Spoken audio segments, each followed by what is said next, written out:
ውድ ተመልካቾች ሰላም ጤና ይስጥልን። ይህ ኢሳት ዲጂታል ነው። የሰዓቱን ዜና ይዘን ቀርበናል። ከዜናው ጋር ደረጀ ይልማ ነኝ።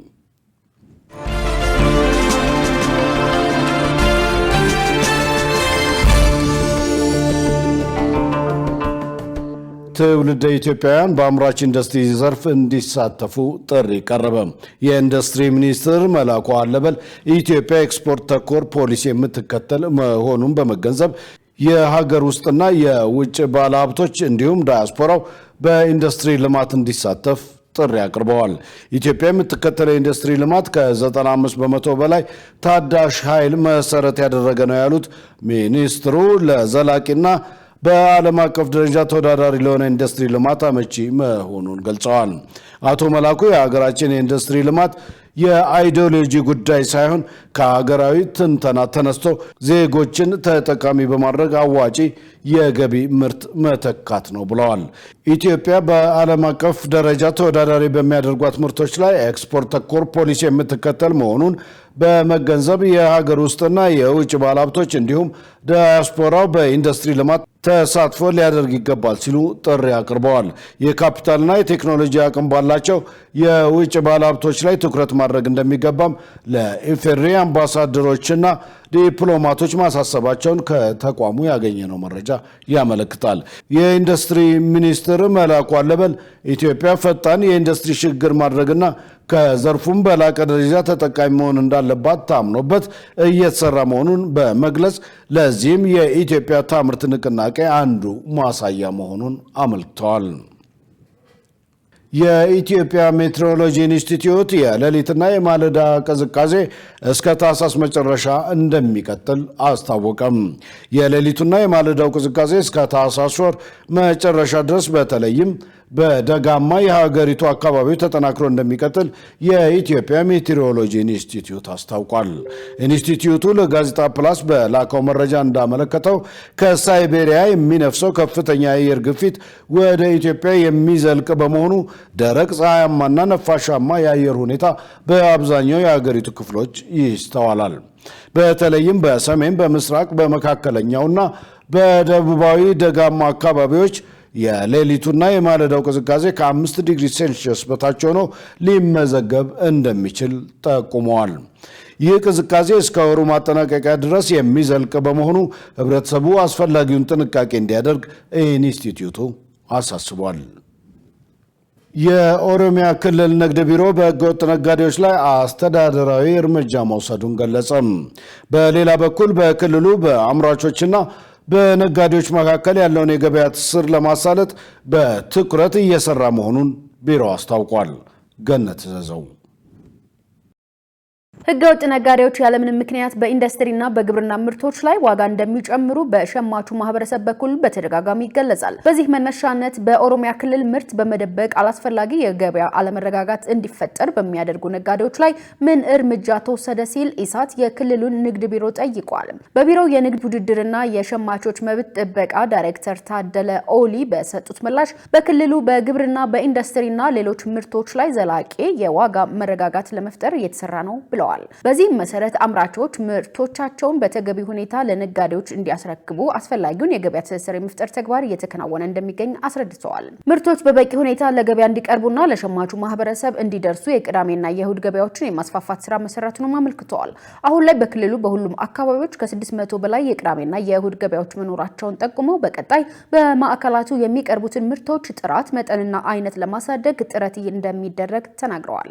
ቅዳሜና ሰንበት ገበያ በምንለው ላይ ማቅረብ የሚችሉትን ነጋዴዎች ከለየም በኋላ ትስስር በእነዚህ መካከል እንዲፈጠር ይደረጋል ማለት ነው። አምራች ምናልባትም የግብርናም ምርት ሊሆን ይችላል፣ የኢንዱስትሪ ምርት ፋብሪካዎችን ከለየም በኋላ በተለዩት ነጋዴዎች ወይንም የሸማች የህብረት ስራ ማህበራትን ወይንም ዩኒየኖችን ተጠቅመን በእነዚህ መሃል የገበያ ትስስር እንዲፈጠር እናደርጋለን ማለት ነው። እነዚህ ከ600 በላይ ያሉንን የሰንበት ገበያዎችን በስርዓቱ በመምራት ምርቶች በአይነትም በብዛትም በጥራትም በተለዩት የሰንበት ገበያዎች መቅረብ እንዲችሉ ስንሰራ ቆይተናል። ሸማቹ ህብረተሰብ ምርቶችን በተመጣጣኝ ዋጋ ማግኘት እንዲችል ስራዎች ሲሰሩ ቆይተዋል። ዳይሬክተሩ አያይዘው ምርት በመደበቅ አላስፈላጊ የገበያ አለመረጋጋት እንዲፈጠር በሚያደርጉ ነጋዴዎች ላይ ጥብቅ ክትትል የተደረገ መሆኑን አንስተው በዚህም ከ50,000 በላይ ህገወጥ ነጋዴዎች ላይ አስተዳደራዊ እርምጃ መወሰዱን ተናግረዋል። በብዛት አስተዳደራዊ እርምጃም ህጋዊ እርምጃም የሚያስወስድበት አግባብ አለ። ዋጋን ያለ አግባብ መጨመር፣ ምርትን መደበቅ፣ በህጉ የተቀመጡትን የሸማች መብት መጣስ በህግ የሚያስጠይቁ ናቸው ማለት ነው። ከዚህም አንፃር የቃልና የጽሁፍ ማስጠንቀቂያ መስጠትን ሊሆን ይችላል። በአጠቃላይ ወደ 50,000 እና ከዛ በላይ ይሆናል። እኛው ሪፖርት ሳካትት ይሄኛው ሲጨመር ከ50,000 በላይ ሊደርስ ይችላል ማለት ነው። የተጠናከረ የክትትልና የቁጥጥር ስርዓት ዘርግተን ስላለን እርምጃዎች ጥፋት በሚያደርሱ ነጋዴዎች ላይ እየተወሰዱ ነው ያሉት ለማለት ያክል ነው። ለምርቶች ዋጋ መጨመር መንስኤ በሆኑ ህገወጥ ደላላዎችና ኬላዎች ላይ እርምጃ በመውሰድ ከገበያ ስርዓት እንዲወጡ እየተደረገ መሆኑን አስታውቀዋል። ውድ ተመልካቾች ከኢሳት ዲጂታል የሰዓቱ ዜና እንደቀጠለ ነው። አሁን ደግሞ ወደ ውጭ ዘገባ አልፋለሁ። ሩሲያ በቬንዙዌላ የሚገኙ ዲፕሎማቶቿን ቤተሰቦች አስወጣች።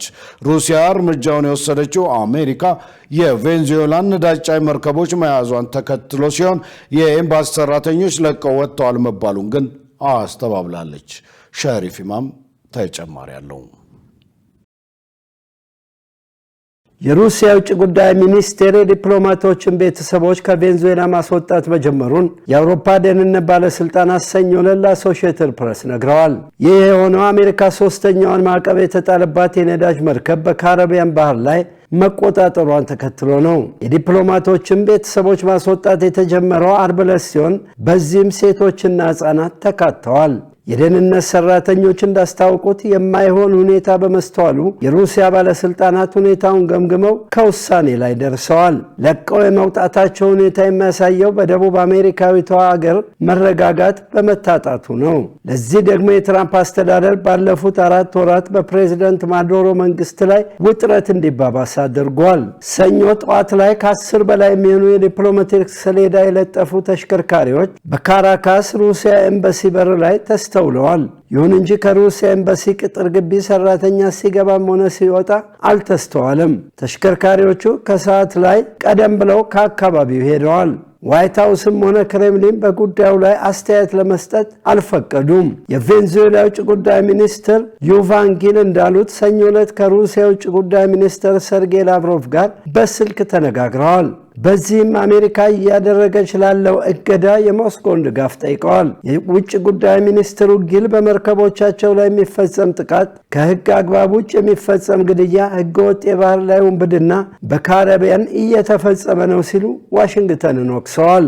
በሩሲያ ውጭ ጉዳይ ሚኒስቴር በተሰጠ መግለጫ በአሶሺየትድ ፕሬስ የቀረበው መረጃ በቬንዙዌላ የሚገኘው ኤምባሲ ለቆጧል የሚለው ሐሰት ነው ብሏል።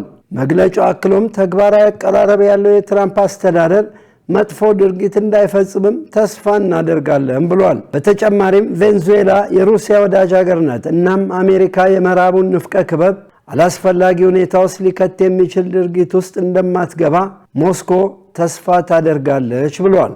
የአሜሪካው ፕሬዝዳንት ዶናልድ ትራምፕ ሰኞ ዕለት አዲስ ማስጠንቀቂያ ለቬንዙዌላው ፕሬዝዳንት ኒኮላስ ማዱሮ እንዲደርስ አድርገዋል። የአሜሪካ ድንበር ጥበቃ ኃይሎች በካሪቢያን ባህር የሚንቀሳቀሱትን ነዳጅ ጫኝ መርከቦች ለመያዝ መንቀሳቀሱ በካራካስ ባለው መንግስት ላይ ጫና ፈጥሯል።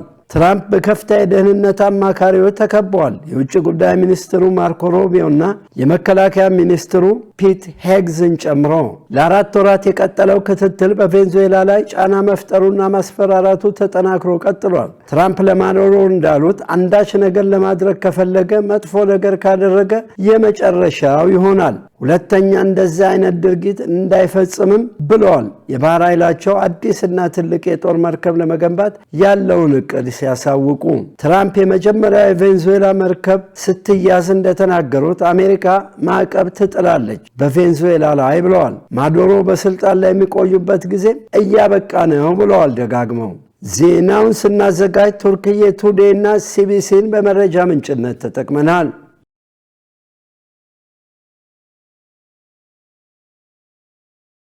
ውድ ተመልካቾች ከኢሳት ዲጂታል የሰዓቱ ዜና እስካሁን ነበር። ከዜናው ጋር ደረጀ ይልማ አብሬያችሁ ቆይቻለሁ። ከቀሪ የኢሳት ዝግጅቶች ጋር ሰናይ ጊዜ